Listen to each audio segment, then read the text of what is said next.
Sampai dina hiji waktu kaulah keur kebeneran aya di Cilongok, aya polisi leungit pistol minta cai ke Abah. Maula liwasallim daiman ala habibika khairil khalqi kullihim. Tuh di luhur gunung aya Syekh Abdus Salam Ibnu Misis, guru daripada Syekh Hasan Imam Hasan Asyadzili, pendiri Thariqah Syadziliyah. Eta di luhur gunung. Tapi dijugjug ku jalema. Makamna datang ka ayeuna dijugjug di ziarahan. Padahal di luhur gunung, di tengah hutan, tidak ada kehidupan, tapi tetap dijugjug. Ya khairu may yammamal afuna sahatahu sa'ya wa fawqa mutunil ainukir rusumi. Tuh, ku bersih-bersihna Kanjeng Rasul, ku bersih-bersihna qalbu Rasul, ku bersih-bersihna diri Rasul, ruhna bersih. Nu lempang nu naik onta anu ti kajauhan pasti nuju ngamaksud ka Kanjeng Nabi Muhammad. Pengajian minggu Abah malam Sabtu geus sarees di masjid, ditanya dari Kalimantan, ditanya dari Jambi, dari Madura, ngerti gitu bahasa Sunda. Orang Madura ditanya, terus ngerti Bapak bahasa Sunda? Saya enggak ngerti, tapi paham lah, sedikit-sedikit saja saya paham. Waduh, ndak remah deh. Ngerti yun, entuh, tapi paham. Hatena nol, dipasrahkan ke Allah, narima cahaya. Aya orang Jawa di harapan Imah Bayasin ngaji geus 5 tahun berarti, 6 tahun jeung tahun ieu. Diuk badinya nyumpah majikan. Tapi teu ngarti bahasa Sunda. Saya sudah lama ngaji. Bahasa Sunda ngerti mah? Enggak. Setik-setik doang. Setik-setik. Padahal geus kebel ngaji. Tapi setik mah bisa sih. Kadang-kadang mah ngomong Sunda. Teka ciri ngomong Jawa nanya. Eta ting beledug naon Mas eta. Tapi manehna dibere paham ku Allah. Cai bersih ditarima. Ya, tah. Ya khairu mayyam mamal afuna sahatahu sa'yan wa faqumutunil ainukir rusumi. Datang kabeh sampai dina hiji waktu kaulah keur kebeneran aya di Cilongok, aya polisi leungit pistol minta cai ke Abah. Polisi leungit pistol. Cak urang matur ka Kapolres bae ka atasannya atawa ka Kapolda. Laporan pasti, tapi kan aya sugesti nu luar biasa. Ieu pistol leungit minta cai ke Abah. Kadang-kadang aya nu pigengkeun urang ge, tapi teu jengkel ngan salah kadar gitu. Ih jelema terlalu amat. Handphone rusak minta cai ke Abah.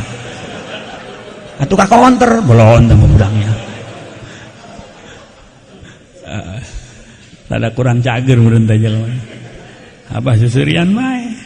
Tadi aja jelema je budak orang handphone rusak minta cai cenah. Ha kene jelema na geus balik. Jelema cager tante. Handphone rusak minta cai. Salah kitu balik-balik minta cai. Gitu kan? Salaki di nu ngora bae teu balik-balik minta cai ke Abah. Nu mobilna leungit minta cai, nu duitna teu dibayar minta cai, anu anakna teu pulang-pulang minta cai, anu rumah tangga berantakan bae minta cai. Sakapeung-kapeung aya jelema teu dahar minta cai jeung kejona sagala ka Abah. Ilu dahar ngaranna namanya. Apakah tidak ada di sekelilingnya orang yang fasihat bacaannya? Tentu ada. Apakah tidak ada di sekeliling mereka itu orang yang hafal doa? Tentu ada. Apakah tidak ada di sekeliling mereka orang-orang yang bacaannya bagus dan indah? Tentu ada. Tapi ruh mereka tidak tertarik karena orang-orang yang sudah bersih itulah yang bisa menarik ruh manusia sehingga kecenderungannya akan tiba kepada orang yang bersih mengikuti jejak Nabi besar Muhammad sallallahu alaihi wasallam. Atuh jelema minta cai ka urang. Cek nang cai yo. Moal linung wae. Tapi guru urang para habaib, ya Allah, tas dahar diincar, sesaep sangguna diperebutkan, karena yakin di situ ada kebarokahan. Urut dahar urang mawe, lalur doang jeung kotok. Urut dahar urang mah, baju urang make jubah, make udang-udang dahar teu dibeakeun supaya anu nyamber kotok paling ge. Moal bisa dibohongan roh moal bisa cai urut urang minum teh tadinya sana merebutkeun cokot paling ku jelema cur bari pijen kabaruan. Matak teu bisa urang takos aranjeuna cintailah mereka. Tidak bisa kita seperti beliau-beliau itu, cintailah kepada mereka yang sudah punya makom di sisi Allah, sehingga kecintaan itu akan menjadi sebuah jalan turunnya pertolongan. Karena Rasulullah mere syafaat kepada Nabi jeung Rasul, Rasulullah mere syafaat kepada umat-umat panggeden-panggeden di mata Allah, ke para wali nyiaran murid-muridna, para kiai nyiaran santri-santrina, para ulama nyiaran jamaah-jamaahna. Ketika hati kita sudah terikat penuh dengan kecintaan kepada ahli-ahli Allah, di akhirat ge urang bakal ditulungan ku maranehanana. Amin ya Allah ya Rabbal alamin. Para jamaah rahimakumullah, wong ieu aya Habib Nopal di Bandung, manehna ayeuna mah Tangerang.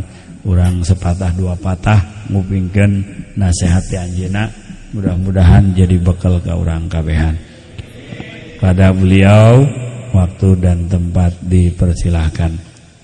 Habib ya nasihatan kami bib ya nu pinuh ku kagalawan, pinuh ku kabingungan, mentak kudu sering-sering ngadenge nasihat. Lamun urang teu ngadenge nasihat, teu ngadenge pencerahan batin, karena batina kusut.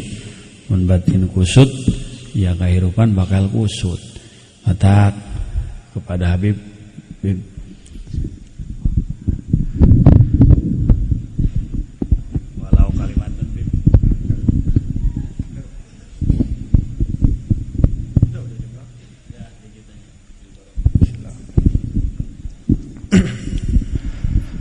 Assalamualaikum warahmatullahi wabarakatuh.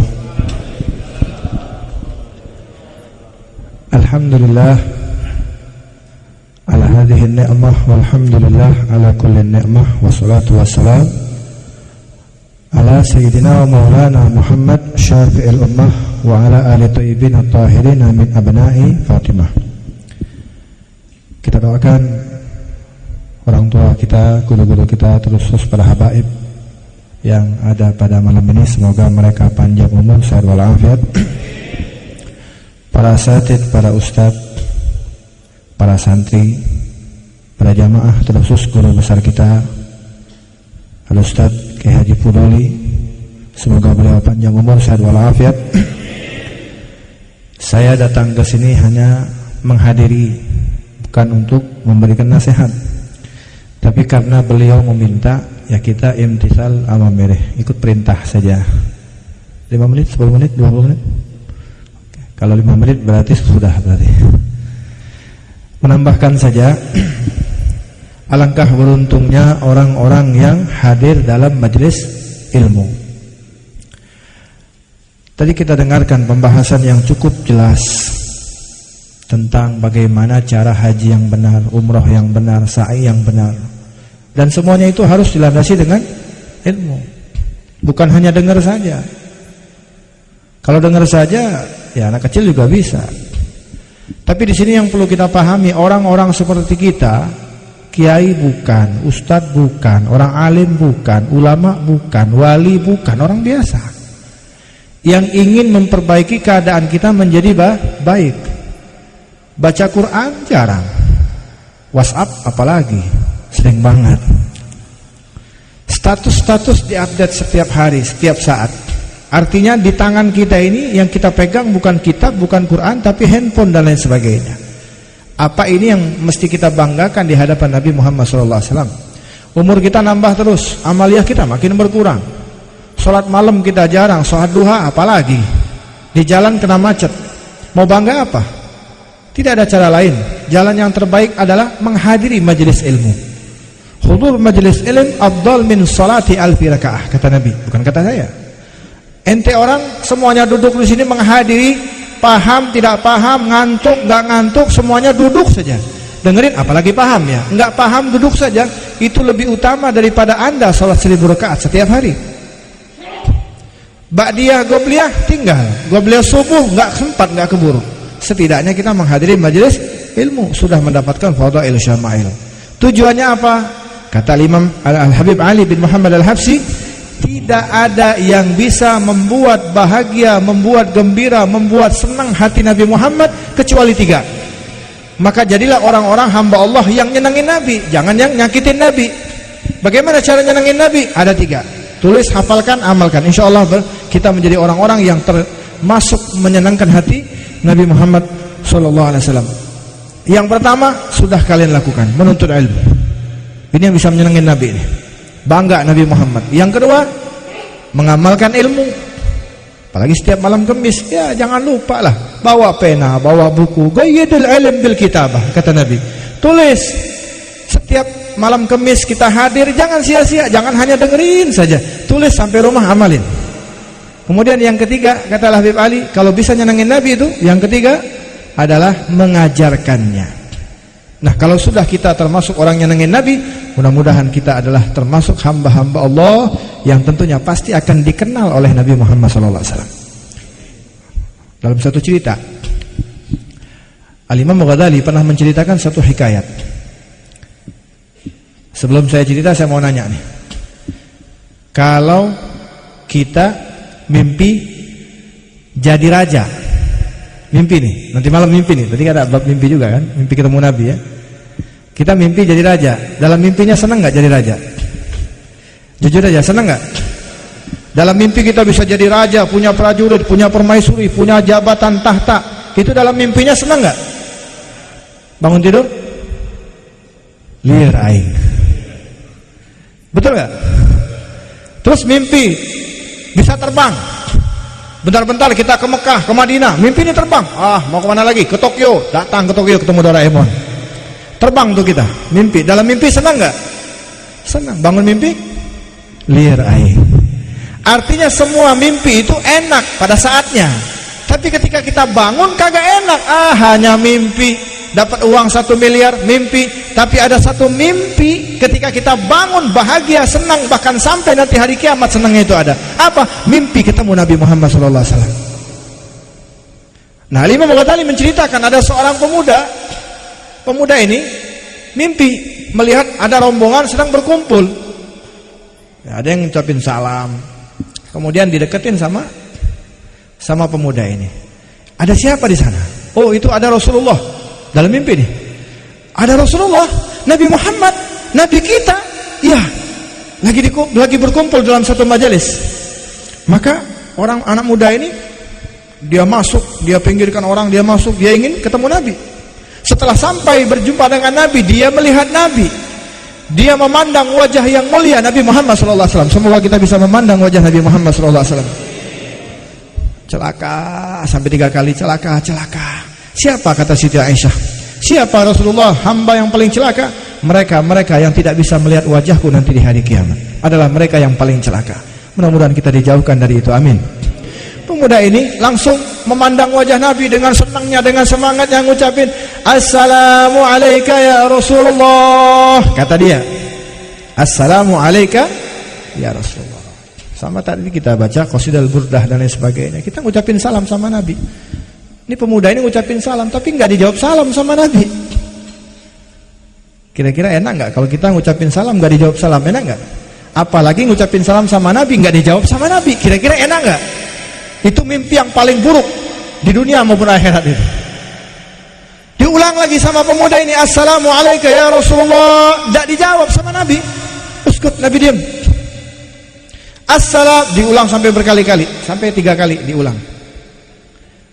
Maka Nabi tidak menjawab sama sekali. Maka pemuda ini mengatakan, ya Rasulullah, aku daripada umatmu, mengucapin salam, kenapa tidak engkau jawab? Apa jawaban Nabi? Simple, Anda siapa? Aku tidak kenal kepada Anda. Padahal umatnya. Terbangun dari tidur, itulah mimpi yang paling terjelek. Mimpi yang paling tidak enak, ngucapin salam nggak dijawab sama Nabi. Pertanyaannya, salam kita sama Nabi dijawab nggak sama Nabi Muhammad? Tahu dari mana kita? Apakah kita termasuk orang-orang yang selalu ngucapin salam dijawab sama Nabi? Seperti Al-Imam Ali Khalaq Ghasam, seorang ulama besar. Perhatikan namanya, Al-Imam Ali Khalaq Ghasam. Beliau itu kalau sholat, ketika ngucapin tahiyat, Assalamu alayka ayuhan nabiyyu wa rahmatullahi wa barakatuh, langsung dijawab sama Nabi, wa alaikassalam ya syekh. Dan itu suaranya bukan hanya dia yang dengar, semua orang yang jadi makmum ikut sholat sama dia dengar langsung suara Nabi Muhammad SAW. Sampai-sampai orang-orang sengaja datang ingin sholat di belakang Al-Imam Ali Khalaq Ghasam. Agar apa? Agar supaya mendengar langsung suara Nabi Muhammad SAW. Seorang yang punya magam yang tinggi, ketika dia mengucapin salam dalam sholat, Assalamualaikum ayuhan nabi wa rahmatullahi wa barakatuh, langsung dijawab, wa alaikassalam ya syekh. Kalau kita, Assalamualaikum ayuhan nabi wa rahmatullahi wa barakatuh, kita yang kita ingat hutang, bayar hutang, kredit. Gimana mau ingat mau mengucapin salam sama Nabi? Ini pemuda bangun dari tidur nangis, ya Allah ada apa? Kenapa Nabi tidak kenal kepada saya? Saat itu banyak para ulama yang hidup di zaman itu, mereka bertanya.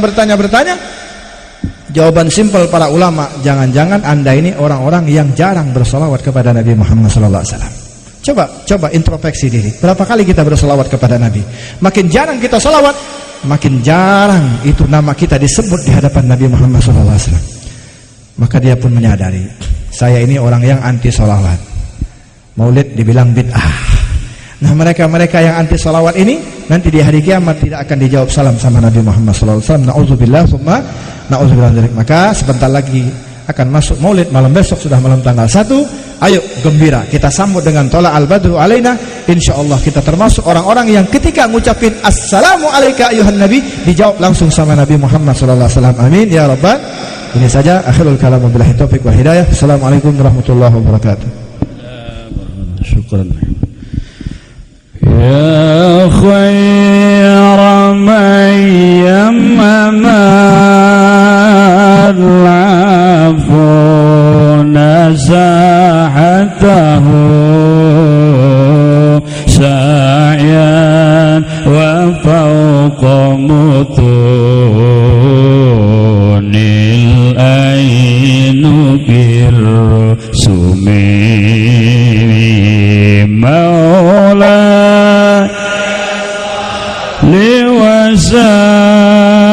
وسلم دائما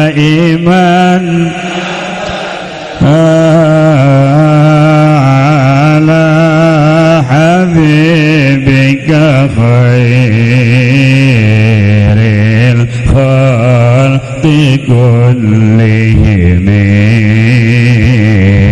يا رب مصطفى بلغ سيدنا واغفر ما مضى يا واسع الكرم خصوصا صاحب سيري الفاتحة. بسم الله الرحمن الرحيم الحمد لله رب العالمين الرحمن الرحيم مالك يوم الدين إياك نعبد وإياك نستعين اهدنا الصراط المستقيم صراط الذين أنعمت عليهم غير المغضوب عليهم ولا الضالين آمين آمين يا الله يا رب العالمين. اللهم اهدنا الصراط المستقيم اللهم اهدنا الصراط المستقيم اللهم اهدنا الصراط المستقيم صراط الذين أنعمت عليهم من النبيين والصديقين والشهداء والصالحين وحسن أولئك رفيقا ذلك الفضل من الله وكفى بالله عليما. وصل وسلم على جميع الأنبياء والمرسلين والحمد لله رب العالمين.